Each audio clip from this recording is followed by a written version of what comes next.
এই এপিসোডে আমরা মাইক্রোসফট ওয়ার্ডে কভার পেজ, ব্ল্যাঙ্ক পেজ এবং পেজ ব্রেক নিয়ে কাজ করা শিখবো। আমার সঙ্গেই থাকো।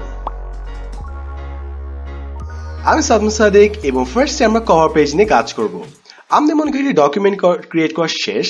এখন ডকুমেন্টের ফার্স্টে থাকে একটি কভার পেজ। তো কভার পেজ ক্রিয়েট করার জন্য ফার্স্টে আমাদের ঠিক উপরে যেতে হবে। সো আমরা যেখানে থাকি না কেন কিবোর্ডে কন্ট্রোল এবং হোম প্রেস করলে বুম আমাদের ঠিক উপরে পাঠিয়ে দিবে কার্সারটিকে। এরপর আমরা ইনসার্টে যাব এবং ইনসার্টের ঠিক নিচে দেখব আমাদের কভার পেজ, ব্ল্যাঙ্ক পেজ এবং পেজ ব্রেক আছে।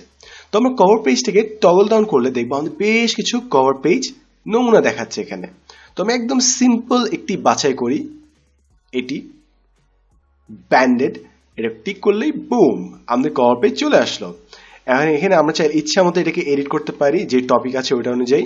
নিচে আমাদের স্টুডেন্টের নাম দিতে পারি, ডেট দিতে পারি, আর অনেক কিছু দিতে পারি। চাইলে কিন্তু আমরা এখানে এক্সট্রা টেক্সটও অ্যাড করে দিতে পারি। চাইলে আমরা ওয়ার্ডে এখানে আছে, ওয়ার্ডে ক্লিক করব, তারপর টেক্সটে যে কোনো জায়গায় ইচ্ছা মতো বসিয়ে দিব যার যেটা লাগবে। তারপর এটা ক্লিক করে ডিলিট করে দিই, ডান। এবং চাইলে আমরা এটা কিন্তু সিলেক্ট করে ড্র্যাগ করে পুরো শেষ পর্যন্ত পাঠিয়ে দিতে পারি, কিন্তু যেন ফুল স্ক্রিন বরাবর প্রিন্ট হয় আমাদের। এবং কার যদি এই কালারটা পছন্দ না হয় প্রবলেম নেই, কালারটা চেঞ্জও করা যাবে। ডিজাইনে যাবো জাস্ট, তারপর কালার্স, তারপর যেই কালার ইচ্ছা সেটাই চুজ করে ফেলবো আমরা। তো মনে করি আপাতত এই কালারটা চুজ করি, সুন্দর একটি কালার, ডান। তাহলে সবকিছু ওই কালার অনুযায়ী চেঞ্জ হয়ে গেল, কিন্তু সব থিম এখন ব্লু। এই ছিল হচ্ছে কভার পেজ। এবং কভার পেজ কিন্তু খালি একটি নয়, আর অনেকগুলো কভার পেজ আছে যেগুলো তোমরা নিজে ট্রাই করে দেখো কোনটা ভালো লাগে। তারপর আসি হচ্ছে ব্ল্যাঙ্ক পেজের কাহিনীতে।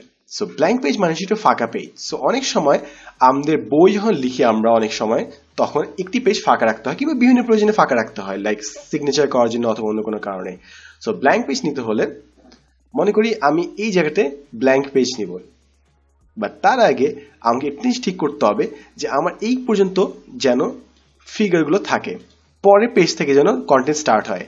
সো ফার্স্ট আমরা পেজ ব্রেক শিখবো, তারপর আমরা ব্ল্যাঙ্ক পেজ শিখবো। সো পেজ ব্রেকটা দেখে কি করে, আমি মাঝখানে ক্লিক করলাম, এরপর ইনসার্টে যাই, পেজ ব্রেক ক্লিক করলে বুম আমাদের পরবর্তী কন্টেন্টগুলো এর নেক্সট পেজ থেকে স্টার্ট হচ্ছে। তো এখানে ডিফারেন্সটা কি ভাব, আমি তো এন্টার প্রেস করে করে করেও তো এখানে পরের পেজে পাঠাতে পারতাম।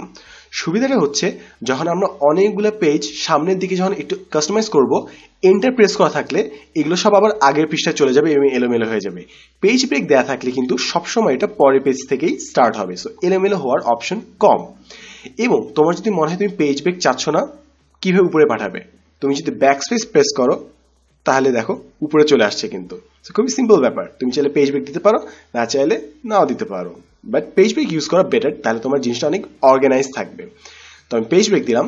এখন আমি মনে করি যে আমার এই কন্টেন্টসের পরে একটি পেজ ফাঁকা রাখবো লেটার অফ ট্রান্সমিটাল দেওয়ার জন্য।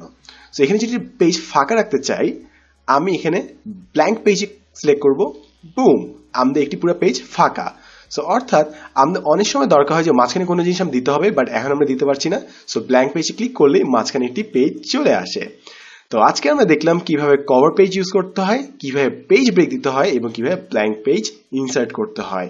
এবং পেজ ব্রেক জিনিসটা কিন্তু খুবই ইম্পর্টেন্ট, কারণ অনেক সময় আমাদের নিচে এই জিনিসটা হবে যে আমরা একটি নতুন প্যারা স্টার্ট করেছি, বাট ওই প্যারাটা এক অংশ এখানে আর এক অংশ ওখানে। সো আমরা জাস্ট এখানে ক্লিক করবো প্যারাটা ঠিক আগে, তারপর পেজ ব্রেক ক্লিক করবো, বুম আমাদের ঠিক অন্য পেজ থেকে স্টার্ট হয়ে যাবে। সো এন্টার প্রেস করে করে যে কাজটা হবে ওটা একটা ক্লিকে কিন্তু আমাদের হয়ে যাচ্ছে। সো আশা করি আজকে আমরা নতুন কিছু একটা শিখেছি। আমি সাদমুর সাথে দেখা হবে নেক্সট এপিসোডে আরো অসাধারণ নতুন কোনো ফিচার নিয়ে। And age always thanks for watching. এবং তোমার যদি মনে হয় এই ভিডিওটি অন্য কাউকে দেখার সুবিধা হবে, কাইন্ডলি ওর সাথে শেয়ার করতে কিন্তু ভুলবে না।